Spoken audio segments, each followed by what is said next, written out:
So the rocket we're going to build today is Taser from Estes. You can get it on Amazon. You're going to need wood glue, scissors, and plastic cement.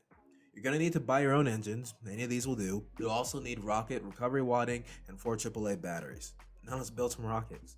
From the box, you'll get 4 packages. 1 for the rocket body, 1 for the launch rail, and 1 for the rocket decal. We'll start with the rocket body. From that package, you should have everything listed here. Pause to make sure you got it all.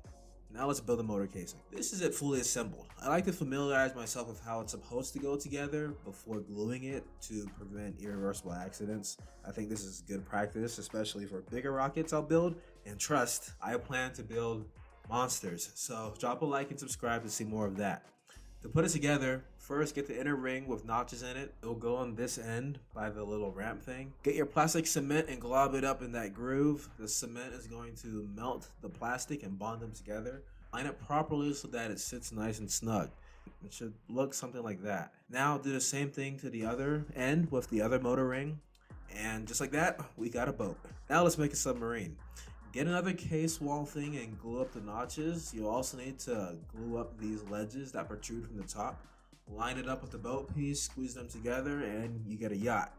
Now do the same with another piece, add them together, and we'll get our completed submarine, or motor casing as some people call it.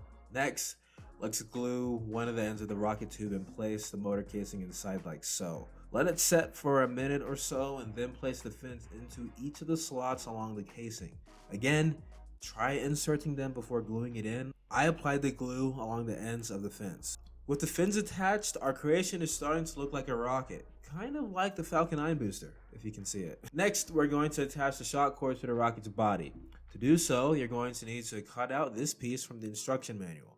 Flip it upside down after cutting it out and place glue on the 2 slot. Place one end of the shock cord in the glob, add a little more on top of it, fold them in on each other like so. Press down on them for a bit after folding to help it hold. Repeat this process again for the number 3 slot. Next, measure about 2 inches from the top of the rocket and leave a mark.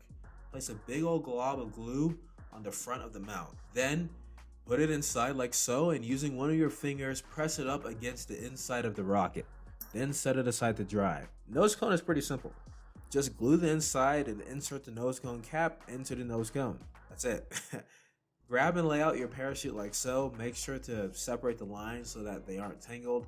Then pinch them together and slide it through the nose cone cap. Then slide the parachute through the lines and pull the parachute tight to secure it. Now, there might be better ways to tie the shock cord to the cap. I just double knotted it like this and pulled it tight. Next, to get your recovery wadding, crumple it up and slide 4 of them into the rocket body. These will protect the parachute after the motor fires its ejection charge. Now let's prep the parachute. Get it into this orientation and pull like so to make sure the lines aren't tangled. Then fold the tip in on itself and fold the sides in over that again, keeping the lines tight to prevent tangling. Next, we'll tie the strings over the parachute, stick the excess of the shock cord into the body, stick the parachute into the body, and finally stick the nose cone in. Everything should slide in pretty easily. Try these steps again if it's too tight. And boom, we got a rocket. Finishing touches now, add the decal onto the rocket, pretty self-explanatory. Add the motor cap on if you haven't already, and bam baby, we got a rocket. Now we just need to launch it. Oh, man.